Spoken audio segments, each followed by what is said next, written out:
All right, you're good to go. All right, welcome. My name is Liz Carlin, and I'm the Associate Director of STEM Career Advising here in Career Exploration. And I'm happy to welcome all of you, students and alumni, to our conversation today. I'd like to first let you know that this event is being recorded and will eventually be sent out and potentially uploaded onto our website. Students, if you would consider turning on your cameras, that would be great. If that's not possible, we understand. If you have questions for our panelists today, please raise your hand or put your question in the chat, or you can direct chat me and I will read your question out loud to the panelists. But we would like to get started just by doing some quick intros of our alumni panelists who are so generous with their time to be here today. So I will just kind of go by who's in order on my screen, and wondering if we could kick things off with Sam. Hi, I'm Sam Del Serra, she, hers pronouns. I am the Advancement Data Analyst at Animal Humane Society, which is the largest animal welfare organization in Minnesota. I live in Minneapolis, and we have 4 different sites around the Twin Cities area. And I spend my days collecting data and reporting on data having to do with our donors. So whether that's for audience segmentation or for revenue reporting, so we can figure out, are we meeting our revenue goals? I also spend a lot of my time analyzing how folks who engage with AHS, in like how they do that, and who would be good prospects for just regular donors or major gift donors, and basically just kind of keeping everything on track. And I've been at AHS for just about 4 years now.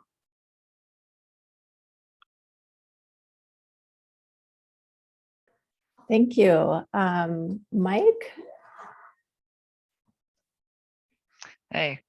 I'm Mike Coleman, he, him, his, 2011. I was a computer science and physics double major. I'm currently the QA automation supervisor at a company called QBP, or Quality Bicycle Products. We're the largest wholesale provider of bicycles and bicycle parts in the country. So if you go to kind of any bike shop in the Twin Cities or across the country, they probably bought their product from us. And I work in our e-commerce department. So I work on the sites and systems that the company uses to allow our customers to purchase product from us, and look up product and get product information and kind of all that fun stuff.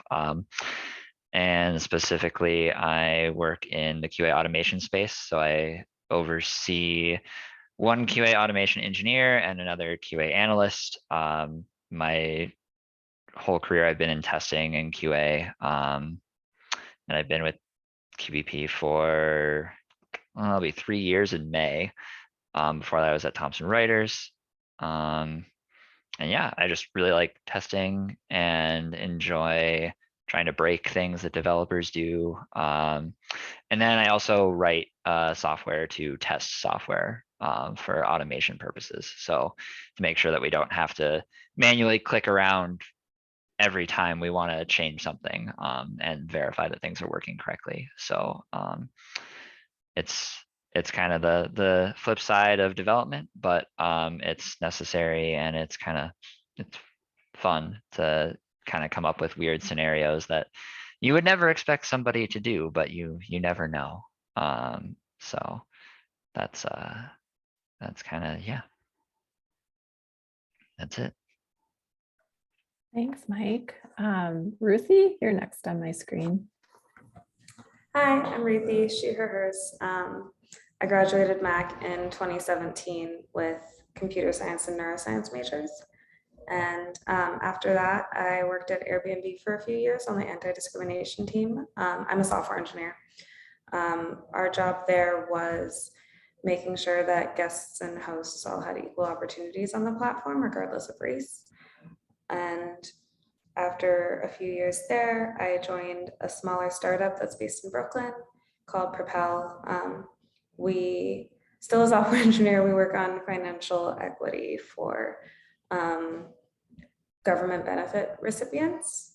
Right now, one of the things I'm working on is making sure people can check their EBT or food stamp balance, and making sure that those systems are easier to use and access. Yeah.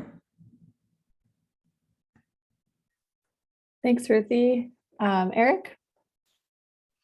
All right. My name is Eric Stevens, he, him, his. I graduated in 2015. I am currently a senior technical program manager here at Amazon. I manage a centralized analytics program. So when I first joined Amazon 4 years ago, I was one of the first hires on this team as a business intelligence engineer. A BI engineer is just building reporting, building data pipelines, working with databases, that kind of stuff. So we do all the data analysis on just typical retail. So like if you were to go on Amazon.com and buy a computer or buy a set of tires for your car or buy, piece of furniture, we do all the analytics for that. And it's a team of around 10 to 15 business intelligence engineers. And I've been here now for a little bit less than 4 years. Yeah, it was just kind of a serendipitous pathway from Macalester to Amazon. I was a geology and econ major with a focus primarily in geology, which is why I moved to Seattle. And then all of a sudden, another Macalester alum named Mackie Borg, who graduated in 2014, I believe, got me a job at Tableau Software, and then that ended up in the whole analytics and business intelligence space. So love those Mac alums representing. Wow, that's great. I mean, this is yeah, I mean, that kind of gets to the first question I have for all of you that I hope you'll speak to is sort of how did you decide? And it sounds like for Eric, it's a little winding, but how did you decide that that you wanted to do what you're currently doing or wanted to be in this industry or field when you were a college student or thereafter?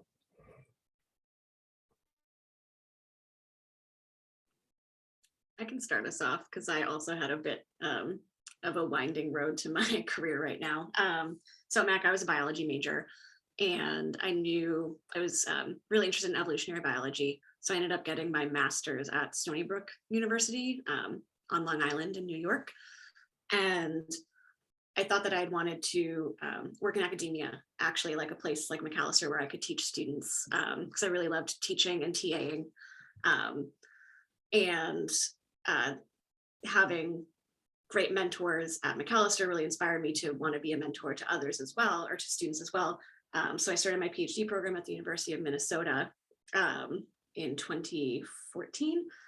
And after about 3 years, I realized that maybe this wasn't where I wanted to be. So I actually ended up exiting the program after my third year to find something where I could use my skills and my curiosity while also doing something that felt meaningful to me. I felt like I was really missing that kind of mission-oriented experience with what I wanted to do with the rest of my life. So I took a year off to try and figure out what that was, and applied to a lot of jobs and got rejected from a lot of jobs. And I happened upon the posting for what was my previous position at Animal Humane Society, but has kind of morphed into this advancement data analyst role, and applied for it having no idea what the word advancement meant. So I had to look that up, and was able to get this position and have this mission where we're not only helping animals every day, but we're also helping people in our communities as well. And being able to see how my work fit into our greater mission and our greater kind of organizational direction is what made me really excited about my role, and continues to keep me in my role, because thinking about how does data help animals? Well, data really helps animals, and it also helps the people in our communities. And so I kind of had this like winding road of biology to having no idea what I wanted to do, to being able to use research and data analysis and problem solving and a lot of things that I learned at McAllister, and put that into a larger, bigger picture that really resonates with me.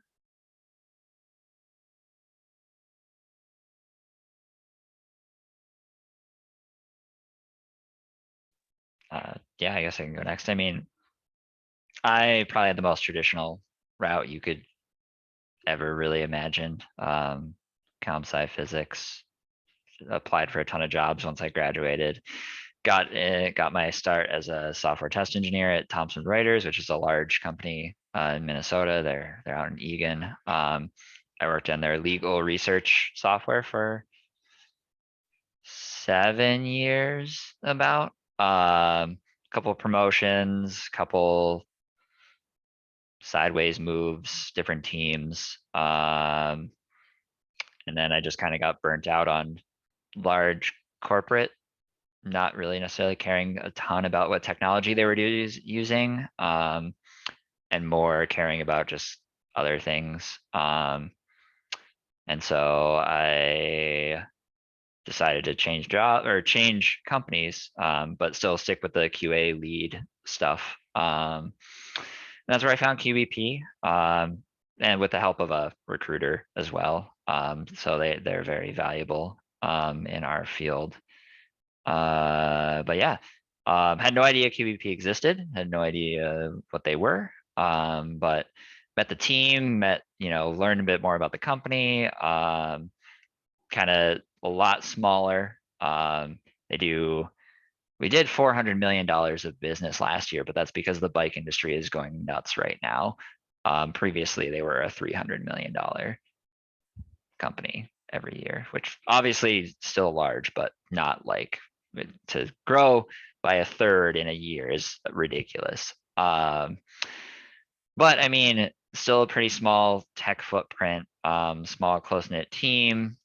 And our, corporate feel and identity is more kind of in line with McAllister and more kind of open, and just kind of more in line with who I am. And I always preface this with Thomson Reuters is a great company. They do a lot of great work. They're a good company to work for. It was just from a tech standpoint, I didn't want to work there anymore. So I made the transition over to a company, and it felt better. So now I have opportunities to lead people. I guess the one major thing that I've always had in the back of my mind is I always thought about going back to grad school for a master's of something technology related, but I've also never had to. It's never been a barrier of entry for my like career progression.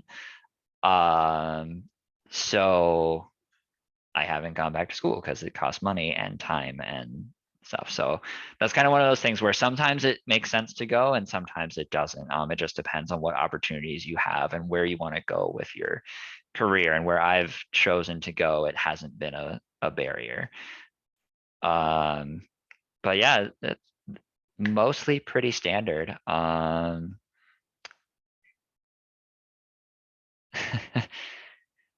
Eric, I don't have an awesome bike because I'm not super into bicycling, which is like weird to be at this company that like the average number of bikes that people own like on the team that I work with is like 3.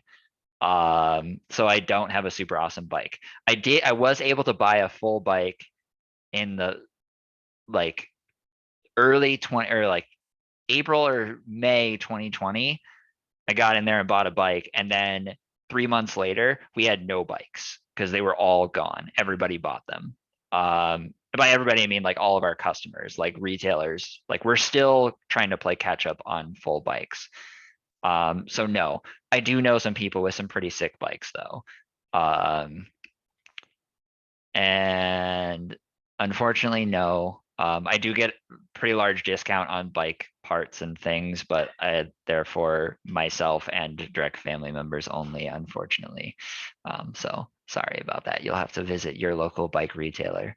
I do know you can buy direct from a couple of our brands that we do. So if you've ever seen Surly or Whiskey or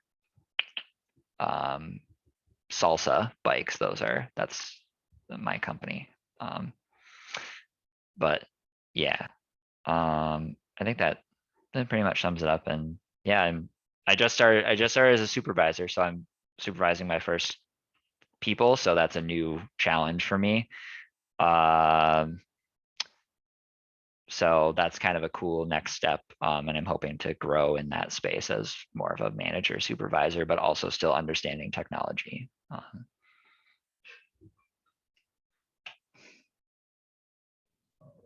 I'll jump in next.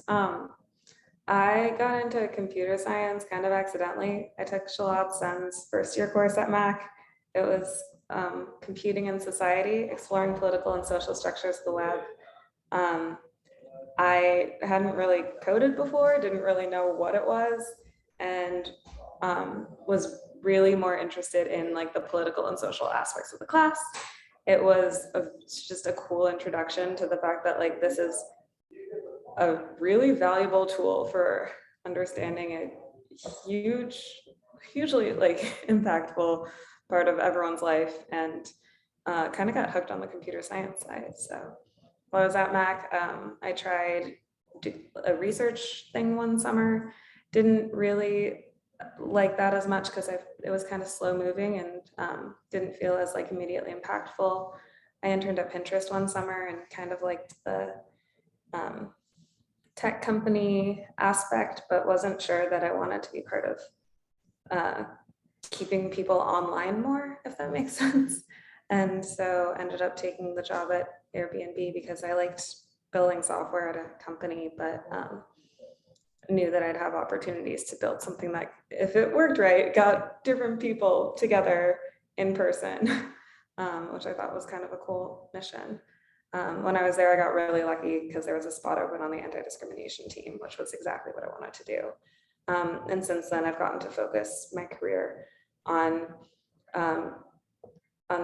this, what I think is like one of the biggest problems with technology, which is when it first started, there was this idea that tech is kind of an equalizing force, right?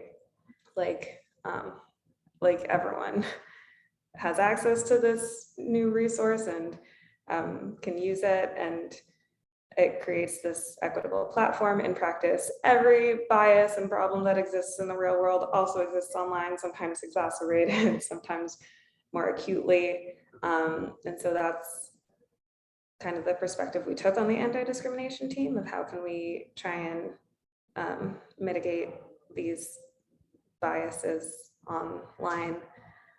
I really enjoyed being able to like run those experiments and interventions to understand where there were experience gaps in our product and patch them.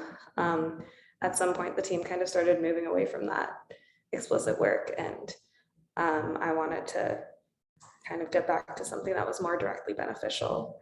I think I left for a few reasons. That was one of them. Another was that I was working on a team that really believed in equality and using technology as like, or building equity directly into technology, but the anti-discrimination work wasn't the company's #1 focus, and sometimes it was really challenging to push our work forward and even explain what we were doing and why we were doing it to a lot of the rest of the company, big company politics. And that's why I kind of looked for something smaller and something where the whole mission was much more aligned to what I was interested in. That's how I found Propel and applied and joined.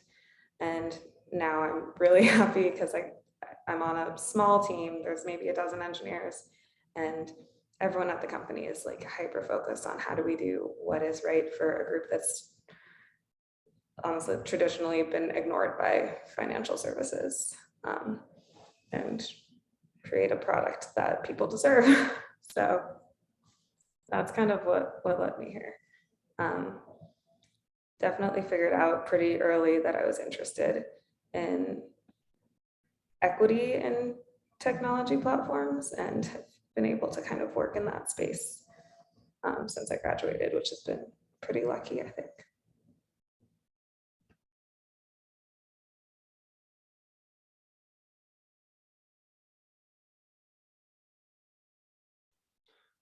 I know I talked a little bit about my path. Would it be helpful to hear a little more details, maybe?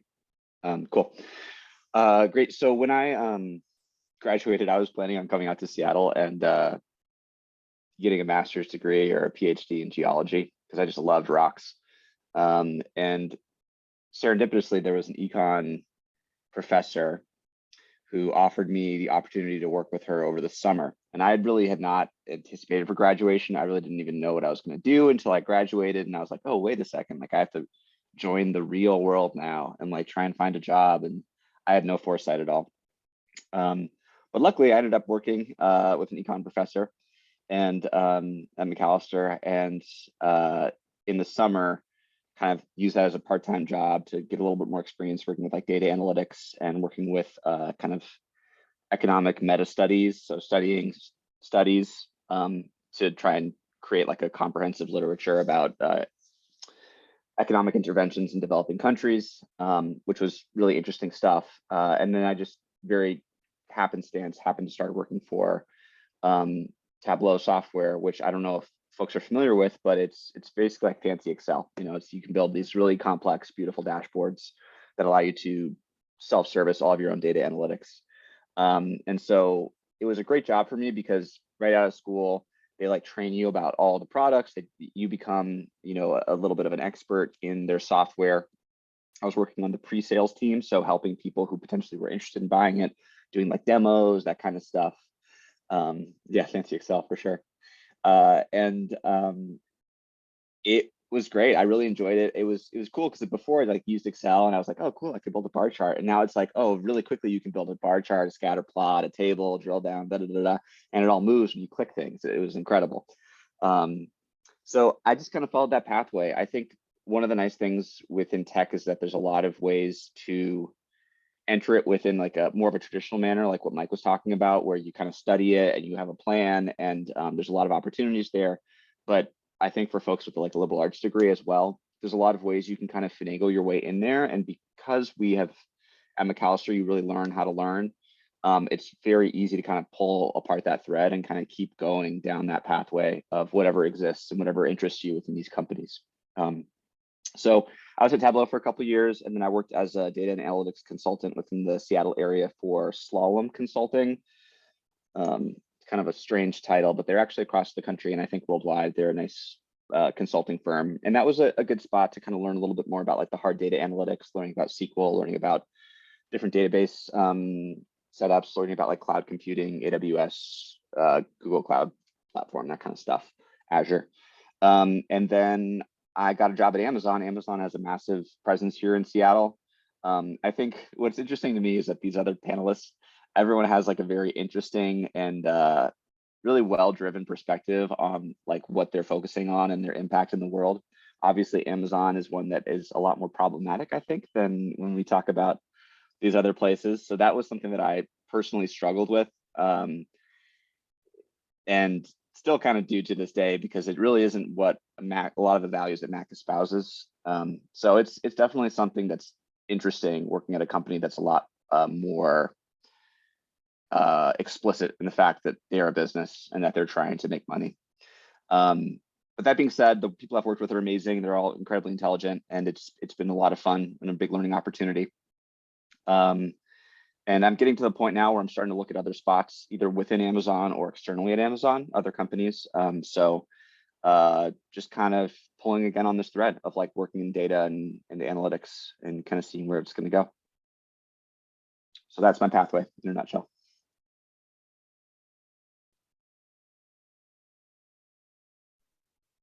Thank you so much. Yeah, so the next question is for our panelists, and feel free to speak to this if you have something to say, but if your answer is represented elsewhere, that's fine too. Wondering how you think a liberal arts education sets someone up for a career in this field. Anyone want to speak to that? Maybe I can start just because I was kind of talked about that a little bit, and I'll try and be brief. I really do feel like studying geology and then going to do data analytics, there is some overlap for sure. Like we do analytics about rocks, absolutely, but it was kind of a totally disparate field. But a lot of these like core skills that you get at Macalester are transferable upon any sort of discipline that you choose. So when I see my friends who I think maybe similar to Mike studied computer science and now work in the computer science field, I generally feel like they have a lot more success than the average individual who studies more of like a technical focused major where they're not taking other kind of liberal arts classes or not taking other, not pursuing other interests, because they're able to be more of a well-rounded individual, I think. Instead of just writing incredible code, they can also explain that code, and they can explain like why that actually has an impact on the business or why we chose the certain decisions that we made. I think at the intro level of like tech, people often think that you have to be able to like do leak code problems. You have to be able to solve like all these really complicated Python issues or work with algorithms and stuff like that. And that is like true maybe in the beginning, but very quickly you start having to use your other skills as a human being. So like force multiply to be able to like actually scale up and like choose the right things to work on rather than the actual implementation of that. So I do feel like the liberal arts degree really prepares you for that long-term trajectory in a way that maybe another degree might not. And I'll stop there. Eric, you said something from the previous question where you said that at Macalester you learn how to learn, and that really resonated with me because it's completely true. By having the opportunity to take courses outside of your focus area or your major. I mean, I minored in ancient Greek. That's not really helping me right now, but it did allow me to think about kind of where words come from, or sorry, this is my cat Bruce. Having to think about how to interpret something that was written thousands of years ago and how that applies to today's world is really similar to how to analyze data and put the why behind it or the how behind it. And it kind of gives you that context of having, the ability to take a course in something that maybe doesn't fit into your career path, but also is just interesting to you, and learning those skills in other disciplines that can help inform how you see your career, how you do your job and your role, and just inform your perspectives. And for me, it allows me to think a little bit more outside of the box, as opposed to just, here are the numbers, this is what it's telling us. I can then problem solve and dig deeper into it and be able to say, well, this is why we're seeing this, or this could be affecting, donor retention or average gift size or something like that in my world. And it's not just, here are numbers. Being able to explain it allows me to provide strategic insights to department leadership. And I think if I had just been in, a science or data focused track, I don't think I would have those skills and be able to do my job as well as I can, because I wouldn't have all the opportunities to take what I learned from other courses that maybe didn't apply to my major, but really have informed how I think about the world. Yeah,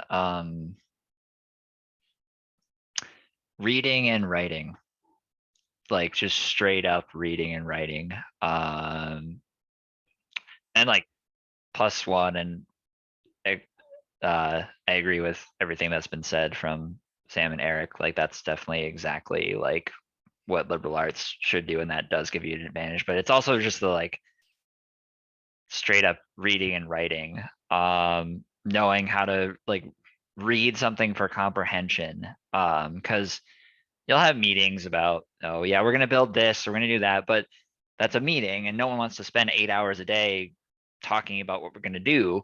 They're gonna write it down and put it in some kind of management software and say, okay, yep, we put the requirements, we put whatever in this ticket, and you're gonna have to code to it, or you're gonna have to understand what it says.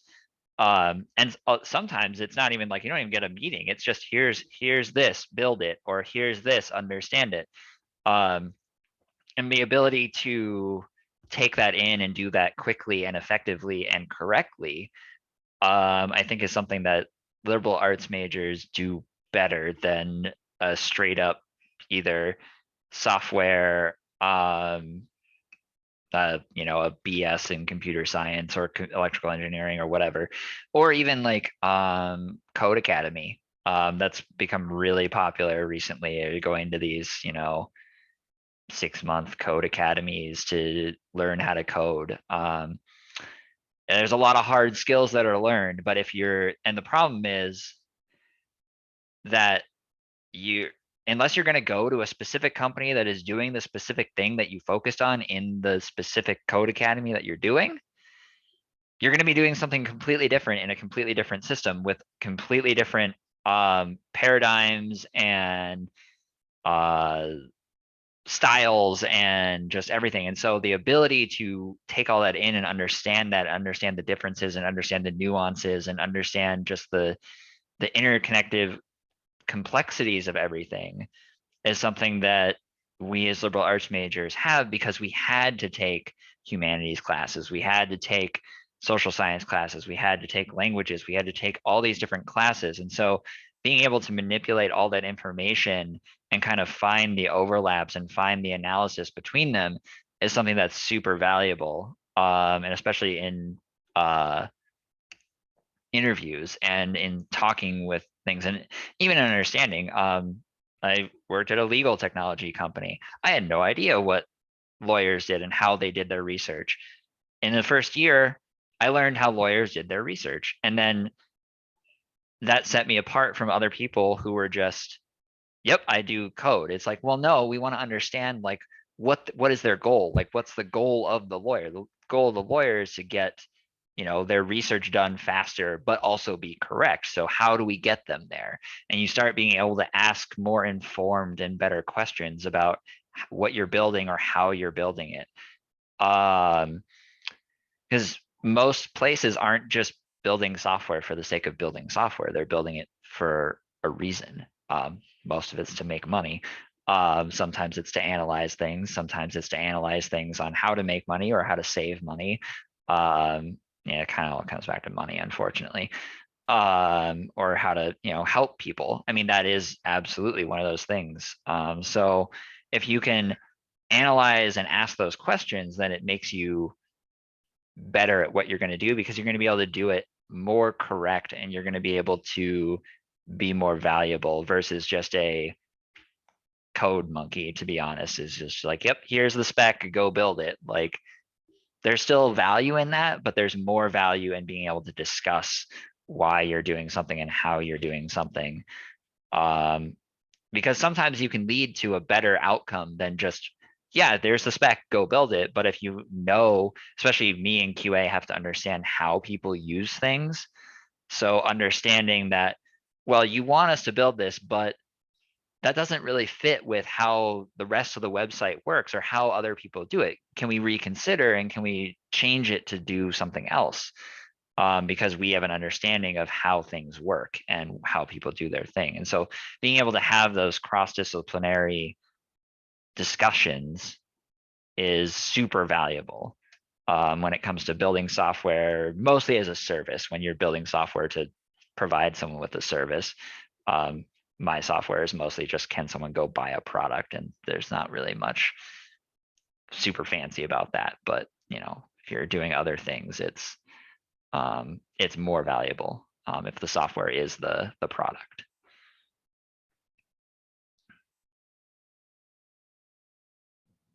I don't have much to add here. I think what's been said is totally true, that a huge part of my job is communicating across discipline too. So being able to do that effectively or take really complicated computer science concepts and explain them not just to other computer scientists, but to everyone else who I work with. So like designers, artists, and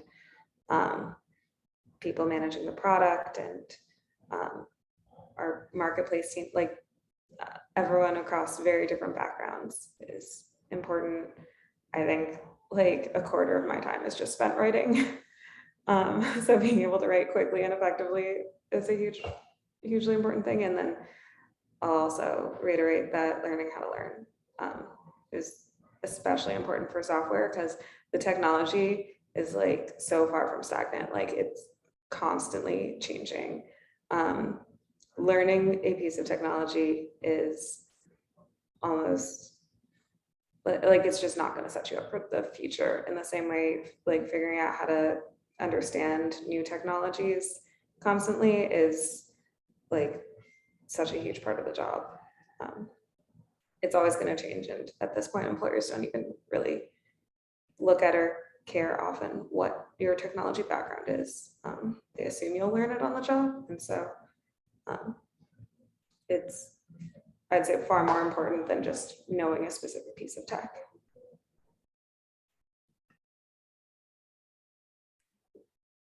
Thank you so much.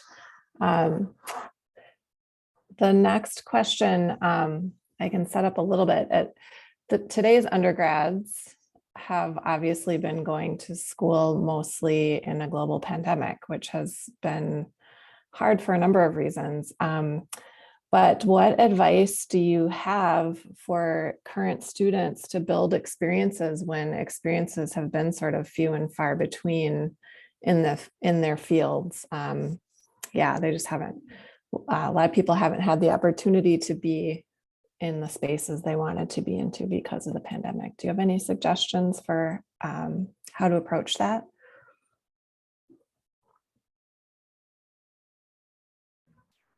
I can jump in here and just say, if you're interested in computer science or software engineering, build something. Like, it can be totally silly, it can be like a ridiculous idea, but the practice of coming up with an idea, playing around with it, trying to figure out how to convert it into something technical, put it in front of friends, like understanding the whole life cycle of a software problem and how to take an idea, make it technical and refine it over time is just kind of a good way to get your hands dirty and understand more of the day-to-day software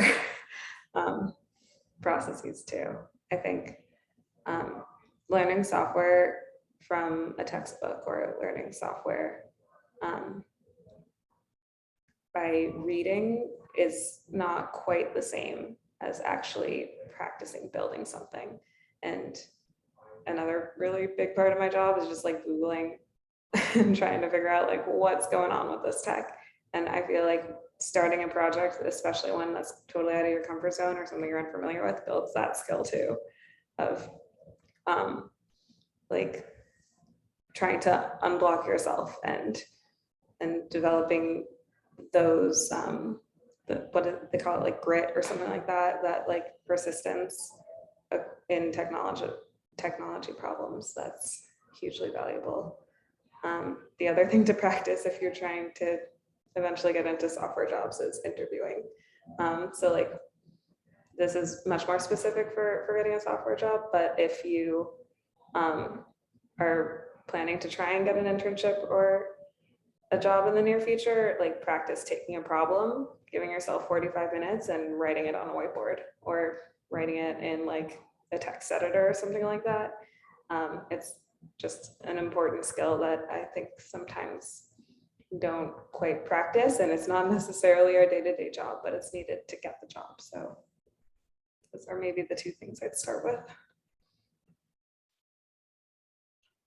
Yeah, I definitely agree with that. Like taking your other interests in your lives and like figuring out how software can help them, or even just playing with your own like playing with other people's software. So like other apps, other websites, other anything that is using technology, like just using it and like being familiar with it is super helpful, because the more you play around with other people's software, the more you start to understand kind of, oh, this is working. Oh, this isn't working. Oh, this is really interesting. I wonder how this works. And usually you can look up how someone has built their website. A lot of people use open source stuff. I mean, a lot of companies use Netflix's libraries. A lot of companies use Twitter libraries. A lot of companies use Amazon libraries because Amazon AWS. If you don't want to do that, you could go the Microsoft route and look up Azure for cloud stuff. I mean, there's the options are out there. So there's that. My other advice, and I think our representation on this panel is actually super representative about this, is that technology is everywhere right now. Almost every company you can possibly think of has some kind of technology footprint, whether they're purchasing technology from someone or they're building it in-house with a small technology team. I mean, I would have never guessed the Animal Humane Society had a data science analytics person working on advancement, but yet here we are, they do. So that's that, and that's true of almost everything. I mean, if you're looking for internships or you're looking for jobs or you're looking for whatever, don't necessarily get stuck on, oh, it's only Google, Amazon, Microsoft, or whoever. It's US Bank, it's airlines, it's QBP, it's nonprofits, it's almost everybody under the sun nowadays has some kind of technology footprint, and they're looking for talented individuals because it's hard for them because they don't necessarily get the recognition from some of the big schools or whoever. They're like, yep, we're just going to send everybody to Google, or we're going to send everybody to Oracle, or the name brand companies, but they're out there. And so that's, I think, something that gets missed a lot of times, is that everybody's using technology.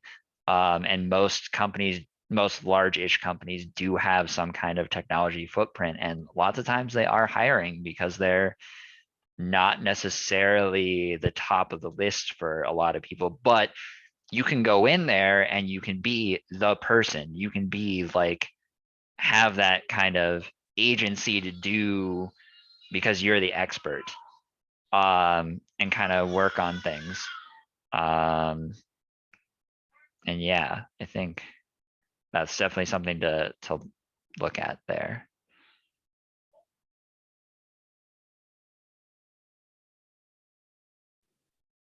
I don't have much more to add, but like Mike said, technology and data are everywhere. So if you have a passion for animals, or if you have a passion for refugees, or whatever your passion is, and you want to pursue a data career, you can find that. So I would say, from looking for a job opportunity standpoint, find an organization that you like, that you care about, that you would want to work for, or a type of organization that you would like to work for, and reach out to people. At least in the nonprofit world, in my experience, people are always willing to talk with you, because they're likely at their job because they're passionate about what their organization does. And sorry, Frank. And they are super excited to share that passion with you. So if you're like, hey, I love animals, and like, I want to figure out how I can use my computer science degree to work at an organization like Animal Humane Society to, create a better world for animals and the people that your organization serves, they will jump at the chance to talk to you about that. Or at least I know I will. So, and I would say also, just don't be afraid to apply for things that maybe you don't have experience in. You can always learn if you have the passion for it, or the drive for it, or whatever. You can always learn a technical skill, or a computational skill, or an analytics skill. That's always there. So don't hold yourself back by saying, well, I don't have 3 years experience in this. I don't have this type of experience. I had no experience in nonprofit fundraising when I applied for my job. And I've been able to learn all about that, having been in my position for the last 4 years. But you don't necessarily need to know everything when you're starting out. You can, there's always room to learn and to grow and to figure out where you want to be and what you want to do.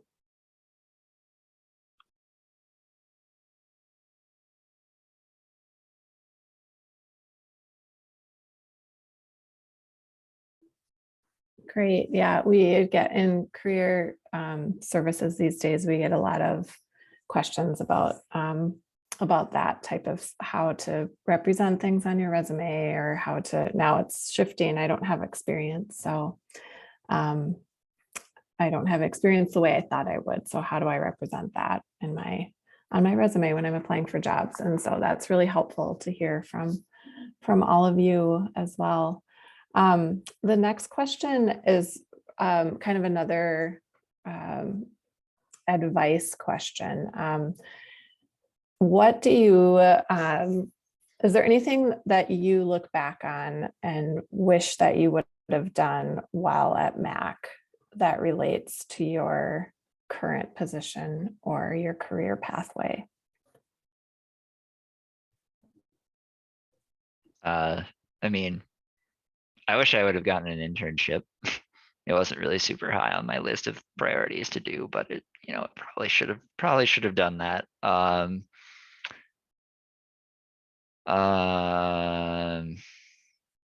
Yeah, I probably should have done more like non-school related development.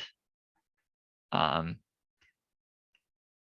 just kind of done my own projects, but it also wasn't super high on my priority list at the time, and probably wish someone would have told me that, but I wanted to do other things, which mainly was don't work and play tennis and have fun and not worry about after college. And I mean, it did end up working out. I have a great job. I have a great career. It just took a few months after graduating to actually get that first job. But like once I had that first job, it's kind of been just like from here. So if I had wanted to speed up the process and not be super stressed for like 4 months after graduating, I wish I would have done more projects and wish I would have done like an internship or something, and kind of cared more about that. It did all end up working out, as it usually does. So it's not like a big thing, but that's what I wish I would have done. And I wish I would have had the support staff that is currently at Mac to utilize that and kind of push us in that direction. So glad you two are here working with us, and working with current students, because we didn't have that back in my day, 10 years ago or whatever. But either way, that's definitely one of those things.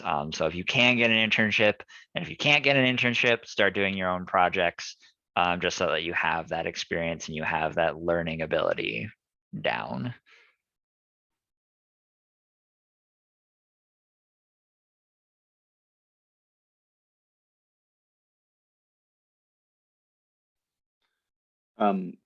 I wish I had taken computer science classes. Honestly, this is all like retrospect, and like just having ended up in this industry, it would have been very beneficial for me. And it's also just something that I personally enjoy. Like I took basically intro to programming or whatever the first intro level class was, computer science at McAllister, and I really loved it. But it's one of those things that you really just don't know is out there until it's too late. And I wish I'd studied that, but that's obviously, I think, not going to be transferable for everybody. So I think just dipping your toes into as many things as you can to see what's interesting and what's not is one of the things that McAllister gives you the opportunity to do. And I think it's a really important thing to do so that you can try everything out. Yeah. I would agree with that. Definitely in retrospect, learning some computer science earlier on than kind of on the job would have been helpful to have that kind of baseline. I don't know that I would, other than that, I would have changed anything. I think I would have maybe listen to some advice that Christy Curry Rogers had given me my senior year a little bit more carefully, which was you don't have to decide what you want to do. It's more important to figure out what you don't want to do. And you can't do that until you try things. So forcing yourself down a pathway that because you think that's what you want to do, maybe necessarily isn't the best thing. At least for me, that was what happened. I spent 5 years in graduate school for a degree that I realized that long in that I didn't want to pursue anymore. And by finding out that I didn't want to do that, I was able to open up a lot of new doors to figure out what do I do want to do. So I think I would have just taken that to heart a little bit sooner to kind of help me figure out where I wanted to be in my career at this point, or 5 years ago, or wherever.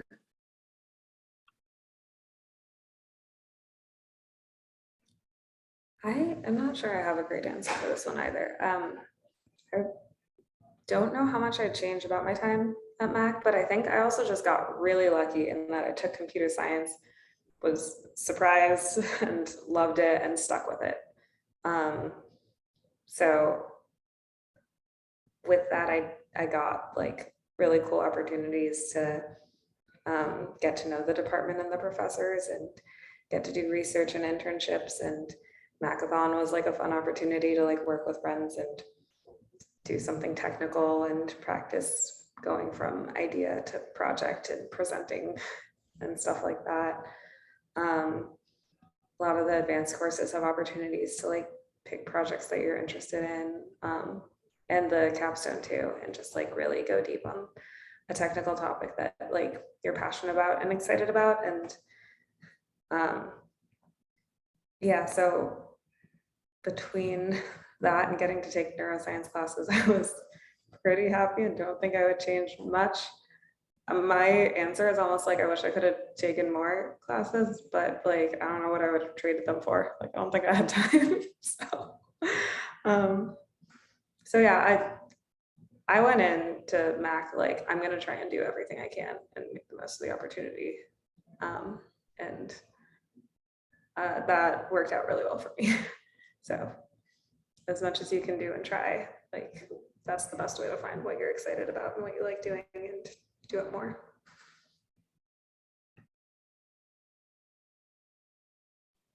This is a little bit of a non sequitur, but I think what Ruthie was saying kind of, or sorry, what Sam was saying really reminded me of, I was a geology major, and like almost all geology majors end up having to get a graduate degree of some kind. And with it, it's not really required within all industries, especially within tech. Like people can kind of just learn and be maybe even degreeless and end up in like a very satisfying and interesting tech job.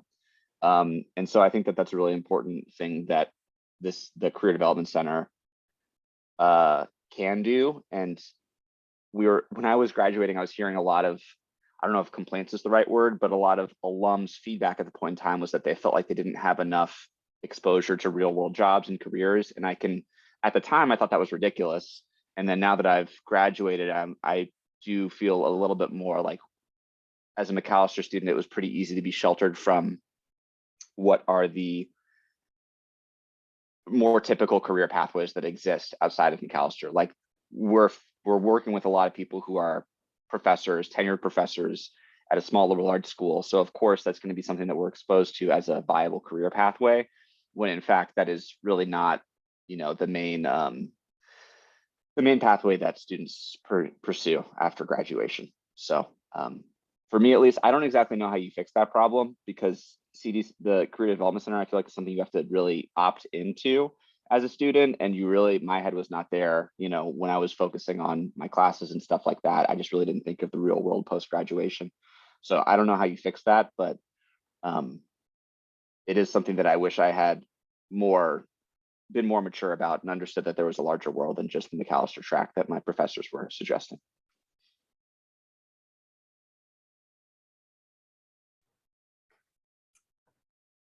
Great, thanks for that feedback. That's important for us to know too. Yeah, I just wanted to.